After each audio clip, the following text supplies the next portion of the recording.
His name was Saul of Tarsus, a Pharisee, a zealot, the most feared persecutor of the early church. While other religious leaders debated theology, Saul acted.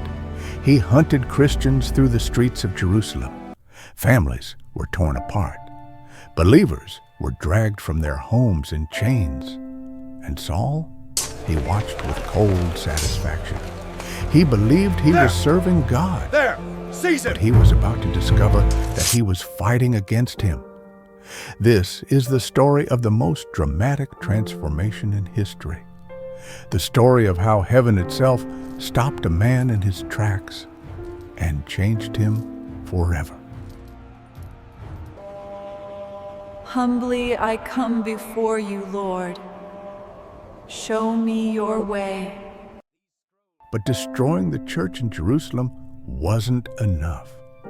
Saul received official letters from the high priest, permission to hunt Christians even beyond the borders of Judea.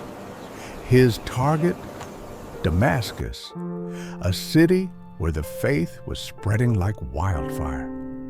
Saul assembled his team and set out across the desert with one purpose: to bind every believer he found and drag them back to Jerusalem for trial. The journey was long. The sun was merciless, but Saul's determination burned hotter than the desert sand. Damascus appeared on the horizon. His mission was clear. His conviction was absolute, or so he thought. Saul, why do you persecute me? Who are you, Lord? Tell me who you are. Then it happened. Why do you Without warning, me? a light from heaven blazed around him. Not the light of the sun, not the light of fire. This was different. This was the glory of God made visible, brighter than anything human eyes were meant to see. Saul was thrown to the ground. His companions fell back in terror, and in that light a voice spoke. "Saul, Saul, why are you persecuting me?" The voice wasn't angry, it was personal, direct, inescapable. Saul, trembling, managed to ask, "Who are you, Lord?" The answer shattered everything he thought he knew.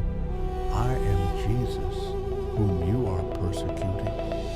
Jesus, the one Saul had sworn to destroy, the one whose followers he had hunted like animals. That Jesus was speaking to him, alive, glorified, undeniable. When the light faded, Saul opened his eyes, but he saw nothing. Blindness, complete darkness. The man who had traveled to Damascus with such confidence now had to be led by the hand like a child. His companions, confused and frightened, guided him through the city gates. The hunter had become helpless. The persecutor had been stopped in his tracks. And this was only the beginning of his transformation. For 3 days, Saul sat in darkness on a street called Straight. 3 days without sight, 3 days without food, 3 days without water. But this wasn't punishment, it was preparation. In that darkness, Saul wasn't alone. He was encountering God in a way he never had before. Across Damascus, a disciple named Ananias received a vision. God told him, "Go to the street called Straight and ask for a man named Saul." Ananias was terrified. "Lord," he protested, "I have heard about this man, how much harm he has done to your people in Jerusalem. He came here to arrest us." But God's response was clear. "Go. This man is my chosen instrument." Brother Saul. Brother, not enemy, not persecutor, brother. Ananias placed his hands on Saul's head and prayed, and immediately something like scales fell from Saul's eyes. Light flooded back, vision restored, but more than his physical sight had been healed, his spiritual eyes had been opened too. The man who came to arrest Christians was embraced by them.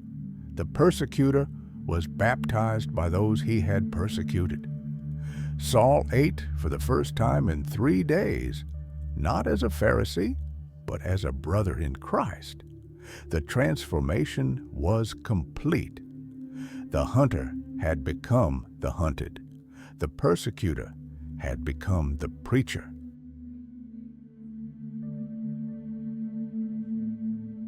I once persecuted the way, but I tell you now, Jesus is the Messiah, the Son of God. He is risen. I tell you, this Jesus is the Messiah, the Son of God, just as the Scriptures foretold. How